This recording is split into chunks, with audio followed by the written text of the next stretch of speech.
ನಮಸ್ಕಾರ ಗೆಳೆಯರೆ. ನೀವು ಕಾಲ್ಪನಿಕ ದೆವ್ವದ ಕಥೆಗಳನ್ನು ಕೇಳಿರಬಹುದು. ಆದರೆ ಭಾರತದಲ್ಲಿ ಒಂದು ಸ್ಥಳವಿದೆ, ಅಲ್ಲಿಗೆ ಸೂರ್ಯ ಮುಳುಗಿದ ಮೇಲೆ ಹೋಗಲು ಸರ್ಕಾರವೇ ನಿಷೇಧ ಹೇರಿದೆ. ಹೌದು, ಅದುವೇ ರಾಜಸ್ಥಾನದ ಭಂಗಡ ಕೋಟೆ. ಇದನ್ನು ಭಾರತದ ಅತ್ಯಂತ ಭಯಾನಕ ಅಥವಾ ಮೋಸ್ಟ್ ಹಾಂಟೆಡ್ ಸ್ಥಳ ಎಂದು ಕರೆಯಲಾಗುತ್ತದೆ. ಇಲ್ಲಿ ರಾತ್ರಿ ಹೊತ್ತು ಹೋದವರು ವಾಪಸ್ ಬಂದಿಲ್ಲ ಎಂಬ ಮಾತುಗಳಿವೆ. ಅಷ್ಟಕ್ಕೂ ಈ ಕೋಟೆಯ ಹಿಂದಿರುವ ಆ ಕರಾಳ ರಹಸ್ಯವೇನು? ಬನ್ನಿ ಇಂದಿನ ವಿಡಿಯೋದಲ್ಲಿ ತಿಳಿಯೋಣ. ಲೈಕ್ ಮಾಡಿ, ಕಾಮೆಂಟ್ ಮಾಡಿ, ಸಬ್ಸ್ಕ್ರೈಬ್ ಮಾಡಿ. ಕೋಟೆಯ ಇತಿಹಾಸ.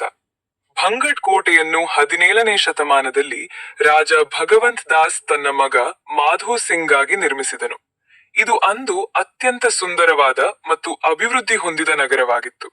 ಸುಮಾರು 10,000 ಜನರು ಇಲ್ಲಿ ವಾಸಿಸುತ್ತಿದ್ದರು. ಆದರೆ ಇಂದು ಇದು ಕೇವಲ ಕಲ್ಲುಗಳ ರಾಶಿಯಾಗಿದೆ. ಇದಕ್ಕೆ ಹಲವಾರು ಕಥೆಗಳು ಇವೆ. ಮೊದಲನೇದು ಸಾಧುವಿನ ಶಾಪ. ಈ ಕೋಟೆಯ ವಿನಾಶಕ್ಕೆ 2 ಮುಖ್ಯ ಕಥೆಗಳಿವೆ.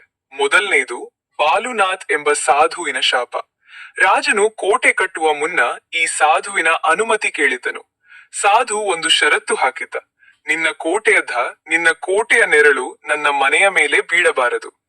ಆದರೆ ರಾಜನ ಮಗ ಅಜಬ್ ಸಿಂಗ್ ಕೋಟೆಯ ಎತ್ತರವನ್ನು ಹೆಚ್ಚಿಸಿದಾಗ ಅದರ ನೆರಳು ಸಾಧುವಿನ ಮನೆ ಮೇಲೆ ಬಿತ್ತು.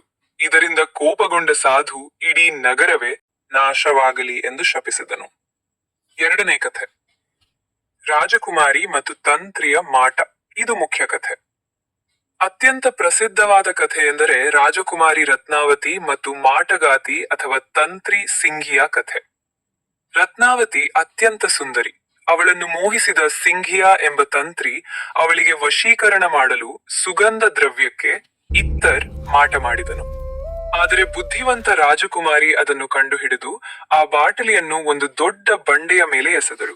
ಆ ಬಂಡೆಯು ಉರುಳಿ ಬಂದು ತಂತ್ರಿಯನ್ನೇ ನಜ್ಜುಗುಜ್ಜು ಮಾಡಿತು.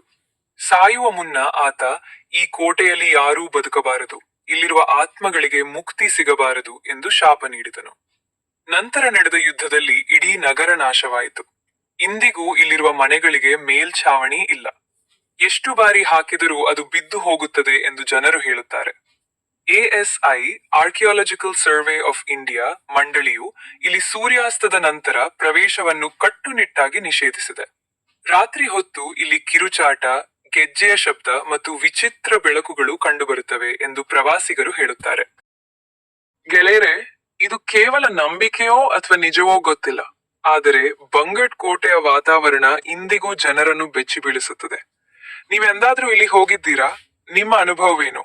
ಕಾಮೆಂಟ್ ಮಾಡಿ ತಿಳಿಸಿ. ವಿಡಿಯೋ ಇಷ್ಟವಾಗಿದ್ರೆ ಲೈಕ್ ಮಾಡಿ ಮತ್ತು ಸಬ್ಸ್ಕ್ರೈಬ್ ಮಾಡಿ.